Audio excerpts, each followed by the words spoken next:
Hello again, it's Carl here. Just want to do a video on sort of dealing with very hot, dry conditions.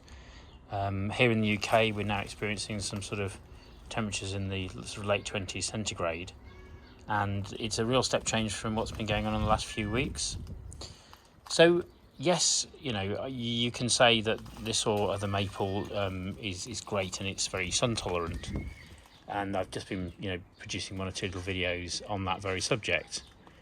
However, I just want to break it down a bit further.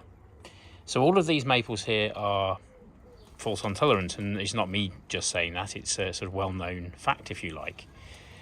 But I think that actually being able to bear direct sunlight is only part of the equation. So if you have a look over here at this Atropopyreum, you can clearly see that we have got some sort of leaf damage, leaf burn there. Whereas the rest of the tree over here is fine, basically. A little bit on the top there as well.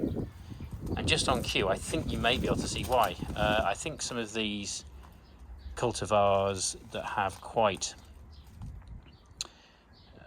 sort of flimsy stems to them, if you see what I mean and if you know what I mean, tend to blow around in them quite a lot. And as you saw then, a small breeze will create an awful lot of movement just over here, whereas on the Siriu next to it, it sort of gently bobs around, but it's almost like it's being a car with sort of better suspension that's dampened, if you like, so movement is reduced. You then got things like Cotonuito, which again sort of gets blown around quite a lot by the wind, but I think it's largely saved by the fact that the leaves are so small and spindly, they don't tend to dry out very much.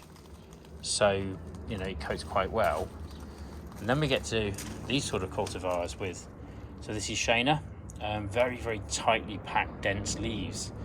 And the stems are quite taut, so they will move with the wind, but not sort of get blown all over the place. Another one here, Shishigashira, once again, you can sort of see how thick these stems are. So they tend to sort of stay fairly rigid and in place, whereas with red wine over here, which again is perfectly sun tolerant, the slightest movement, and as you can see, I've only just touched it once and there's quite a lot of movement there. So a bit like if I'm trying to dry something out deliberately, then that's what I'd do. I'd sort of waft it around in the air or something in warm air, and that's what would happen. So it's worth bearing in mind, this is all under the same ambient temperatures, obviously, but the net result will be different depending on how much wind is about. So the good news is that windy conditions is something that we can do about. So in future videos, I'll mention there are other aspects of this, but when we concentrate on sort of reducing wind, you may have seen a video or not where I put this gate onto the property, and this particular gate is a sort of hard landscape structure, which obviously you can add. You can buy fences exactly the same way, and they have little gaps in them like that.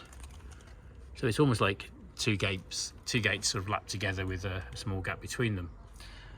Now again, really key issue here, if you just put a solid gate there, all that's going to happen is the wind will whip over the top and then straight down, and it just creates turbulence, and it creates an even greater problem. So here I'm getting away with putting this Siriu here. Okay, it's still being blown around a bit, but it's much reduced to what it was. So again, don't try and stop wind coming into a garden. That just doesn't work. But if we can slow it down, then that works very well. So there's a sort of hard landscape way of doing it. Over here, just looking at what we've got. This is another more natural way of doing things. So many years ago, people used to have hedges. Hedges are an excellent idea.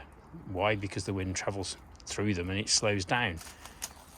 Whereas I've created almost my own hedge here, but I could have done that with something more solid. But in this example, we've got some conifers, we've got some bamboo, and we've got some, some barriers really. But again, they're not solid barriers. They're going to help out in that way.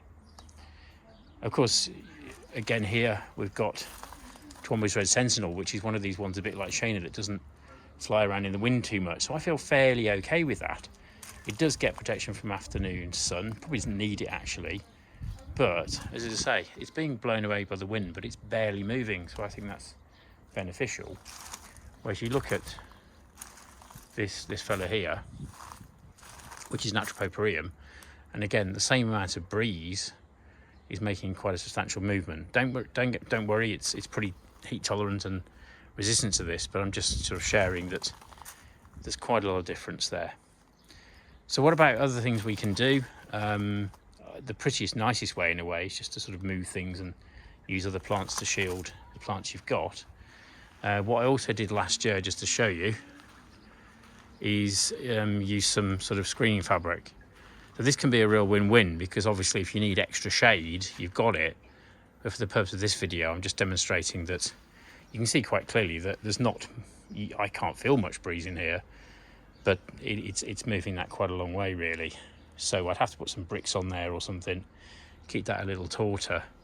But it's the nature of the fabric that wind will pass through it, and again slow down, and it can be managed that kind of way. So to put this in perspective, I went to a nursery last year. It was, well, 50 degrees in the polytunnels the chap was growing his aces in, but it was actually fine. They were doing okay, because it was almost a windless scenario, to be honest. There was also obviously no direct sun in there, but we'll cover that in another video. But overall, I think that managing the sort of breeze is potentially quite doable. It's probably a great reason for not planting your aces out actually in one go immediately, because you're sort of committed.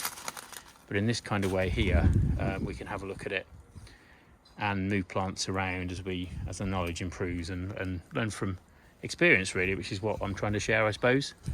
But it's always every day is a school day, as they say. But I think gradually I'm kind of learning about what they like, and once again, as I've always said, it's about putting these aces where they want to be, not where you want them necessarily, or having a bit of a compromise with them, I suppose. So there we go. Hope you find that interesting, and if you did, try and like and subscribe. But as I said, we're all guilty of it. You know, these aces are heat tolerant, or these aces are sun tolerant. But I do believe, and I don't have the sort of breadth of data to sort of back this up necessarily, but anecdotally and from what I can see from my experience, which is what this channel's about, I would say there's quite a difference between what we mean by heat tolerance. So we'll cover this one, which is Jordan, in another video. Jordan's kind of fine, but it just doesn't do too badly in the windy conditions actually, but boy does it burn up. So there's just a teaser. We'll come back to that soon. Okay, hope you enjoyed that, and by all means like and subscribe. There's also the notification button if you'd like to see more videos, and thanks for all those that have subscribed so far. Okay, take care.